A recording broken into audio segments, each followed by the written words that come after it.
बिस्मिल्लाहिर्रहमानिर्रहीम। अस्सलाम वालेकुम। हज़रत मूसा अलैहिस्सलाम का ताल्लुक़ इसराइली घराने से था। उनके मानने वाले आज भी लाखों की तादाद में मौजूद हैं। इसराइल के नाम से अपना एक अलहदा वतन कायम कर लिया है। कुरान करीम में हज़रत मूसा अलैहिस्सलाम का तफसील से ज़िक्र है। हज़रत मूसा अलैहिस्सलाम जिस ख़ानदान में पैदा हुए उसका नाम बनी इसराइल है। उस ख़ानदान का सिलसिला पुश्त दर पुश्त हज़रत याकूब अलैहिस्सलाम से जा मिलता है। इसराइल के मानी खुदा का बंदा है। यही वजह है कि हज़रत याकूब अलैहिस्सलाम की औलाद को बनी इसराइल कहा जाता है। हज़रत याकूब का वतन कनान था। एक मर्तबा मुल्क कनान में ज़बरदस्त कहत पड़ा, अनाज की किल्लत पैदा हो गई। हज़रत याकूब अलैहिस्सलाम अपने बेटों के साथ मिस्र से चले गए। ये एक तरह की हिजरत थी। हज़रत याकूब अलैहिस्सलाम किस तरह और किस हाल में हिजरत कर गए, इस वाक़या का जिक्र हज़रत यूसुफ अलैहिस्सलाम की तारीख़ में मिलता है। चनांचा हज़रत याकूब अलैहिस्सलाम और उनकी औलाद मिस्र में आबाद हो गई। मिस्र के असली बाशिंदों को कुब्ती कहा गया। इस लिहाज से मिस्र में दो कौमें आबाद थीं। उनमें इसराइली कम तादाद में थे, इसलिए ये कौम कुब्तियों की गुलामी करती थी। कुब्ती इसराइलियों को हकीर नज़र से देखते थे। इसराइली कुब्तियों के लिए हरादना काम करते थे। इमारतें बनाते, बोझ ढोते, कुएं खोदते, पानी लाते, लेकिन खुद उनका अपना हाल ये था कि उन्हें पेट भरकर खाना भी नसीब नहीं होता था। मिस्र के बाशिंदे बुतों की पूजा करते थे। उनमें एक देवता का नाम होरस था। होरस जंग का देवता कहलाता था। वो जानवरों को भी देवता मानते थे। उनमें खास तौर से बैल को मुकद्दस जानते, सूरज की पूजा करते। मिस्र का बादशाह फिरौन कहलाता था। उसने खुद अपने आप को खुदा का दर्जा दे रखा था। एक मर्तबा ऐसा हुआ कि एक दिन नजूमी ने फिरौन से कहा कि इसराइली घराने में एक ऐसा लड़का पैदा होगा जो तुम्हारी और तुम्हारे दीन की मुखालफत करेगा। वो तुम्हें खुदा नहीं मानेगा। फिरौन घबरा गया और गौर फिक्र करने लगा। अब क्या करना चाहिए, उसने दरबारियों से मशवरा किया। दरबारियों ने सोच विचार के बाद राय दी कि इस मुसीबत से रिहाई पाने के लिए एक ही रास्ता है। वो ये है कि जिस इसराइली घर में लड़का पैदा हो कत्ल कर दिया जाए और लड़कियों को छोड़ दिया जाए। इस तरह खतरा टल जाएगा। इसलिए ज़रूरी है कि कारिंदे छोड़ दिए जाएं। वो घर घर जाकर मालूमात हासिल करेंगे कि किस घर में हामला औरत है, फिर उस पर नज़र रखी जाएगी। चनाचा ऐसा ही हुआ। इस काम के लिए कारिंदों को छोड़ा गया। ये कारिंदे घर घर जाते, औरतों के पेट डटोलते। इसराइलियों के अंदर फिरौन के खिलाफ बोलने की जुर्रत भी न थी, ना वो एहतजाज कर सकते थे। वो दिल ही दिल में कुड़ने लगे। इन तमाम पेशबंदियों के बावजूद इसराइली घराने में इमरान नामी एक शख्स के यहाँ लड़का पैदा हुआ। इमरान की बीवी परेशान थी कि किस तरह लड़के को बचाया जाए। फिरौन के कारिंदे घर घर जाते। इमरान की बीवी को भी खौफ लाक हो गया। आखिरकार फिरौन के कारिंदों को मालूम हो गया। वो अचानक दरवाजे पर दस्तक देने लगे। इमरान की बीवी समझ गई। उसने फौरन बच्चे को जलते हुए तनूर के अंदर डाल दिया। इस तरह फिरौन के आदमियों को शक भी नहीं होगा। फिर घर का दरवाजा खोल दिया। कारिंदे घर के अंदर घुस आए। हर तरफ देखा, कोने खदरे में झांचा, बच्चा कहीं भी नजर नहीं आया। फिर वो लोग वापस चले गए। इमरान की बीवी को पुख्ता यकीन था कि बच्चा जल कर भस्म हो चुका होगा। उसने दिल पर हाथ रखकर फौरन तनूर में देखा तो खुशी के मारे उछल पड़ी। बच्चा आग में जिंदा सलामत था। फौरन बच्चे को आग से निकाला। बच्चा पूरी तरह महफूज था। जिस्म का कोई भी हिस्सा नहीं जला था। उसने अल्लाह का शुक्र अदा किया। खतरा टल गया।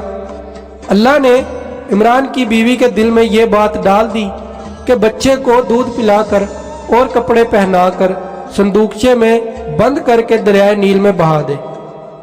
عمران کی بیوی نے ایک خاص قسم کا صندوقچہ تیار کروایا جس میں پانی داخل ہونے کا کوئی راستہ نہیں تھا۔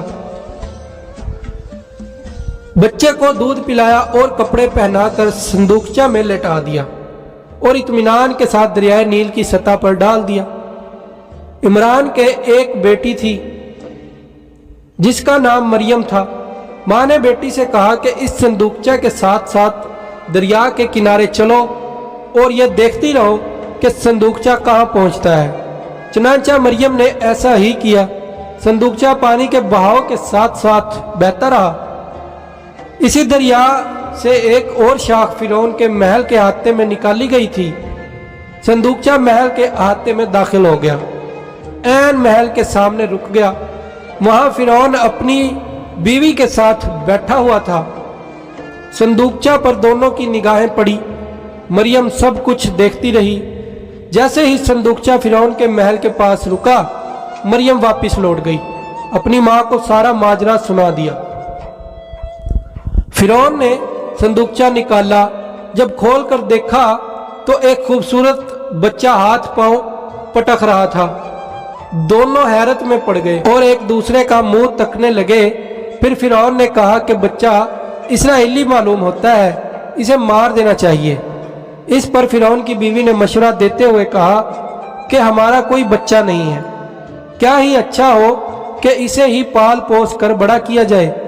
جب یہ اپنی عمر کو پہنچے گا تو ہماری تمام عادتیں اور مزاج اپنا لے گا، اسے ہم اپنا بیٹا بنائیں گے۔ فرعون نے بیوی کی باتوں کو غور سے سنا اور مان گیا۔ دونوں نے بچے کو اٹھا لیا اور پرورش کرنے لگے۔ بچہ دودھ نہیں پی رہا تھا۔ پرورش کے لیے بہت سی دایا عورتوں کو بلایا گیا، لیکن بچہ کسی کا دودھ نہیں پیتا تھا۔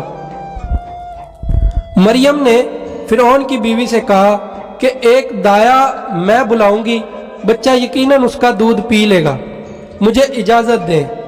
فرعون کی بیوی مان گئی اور کہا ایسی ہی دایا لے آؤ جو بچے کو دودھ پلا سکے، میں معقول معاوضہ دوں گی۔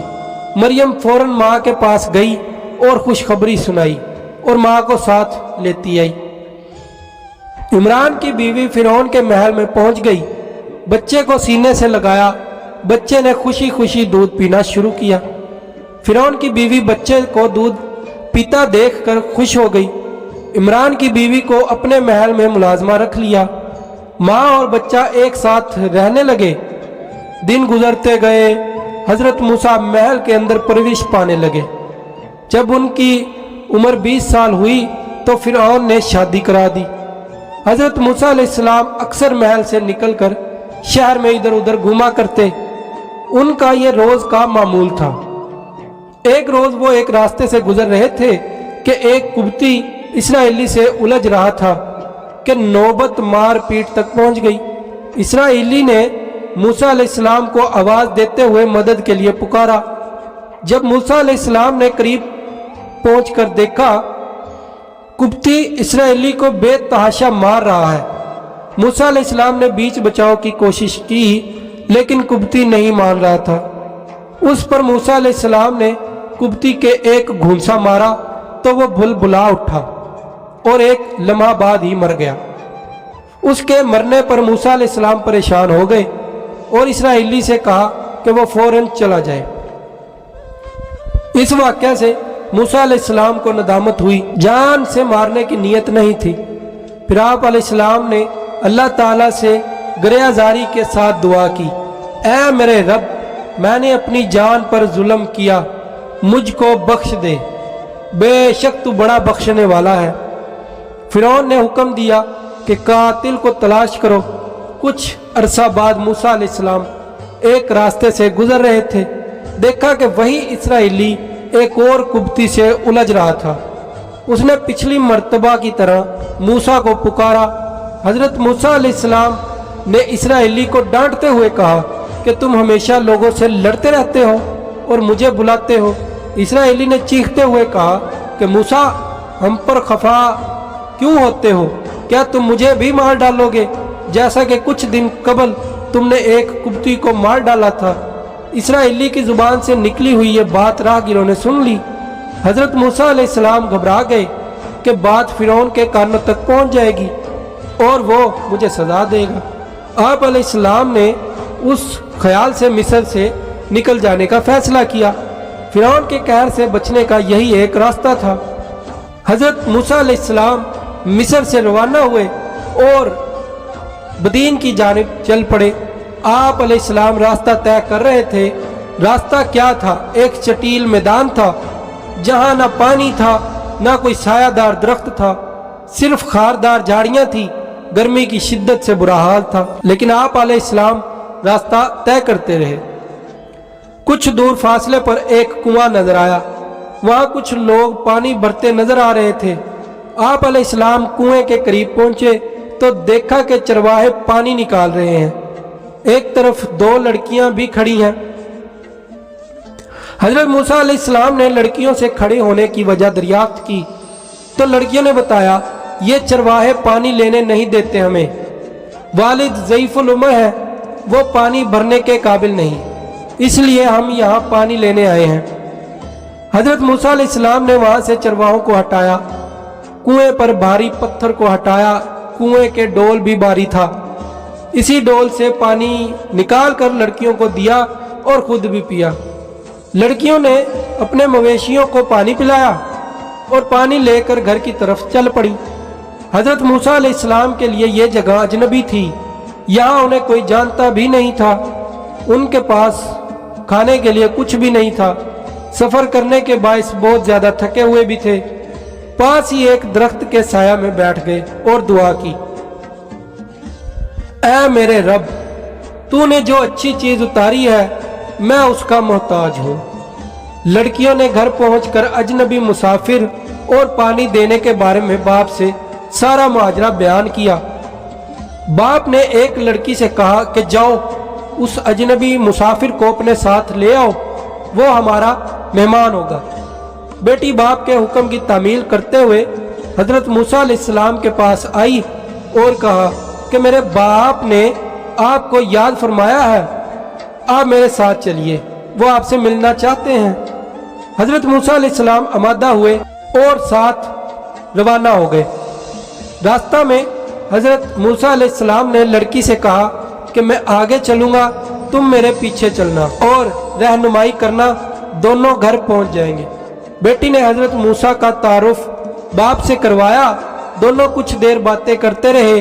हजरत मूसा अलैहिस्सलाम ने मिस्र छोड़ने का तमाम वाकया सुनाया। इस पर बुजुर्ग मेजबान ने शुएब अलैहिस्सलाम का नाम से अपना तारुफ कराते हुए कहा कि तुम मेरे मेहमान हो और यहाँ महफूज हो, अब तुम जालिमों से दूर हो। बेटी ने बाप से सिफारिश करते हुए कहा कि आप इस अजनबी को मुलाजिम रख लीजिए, इसलिए कि ये कवि भी है और अमानतदार भी है।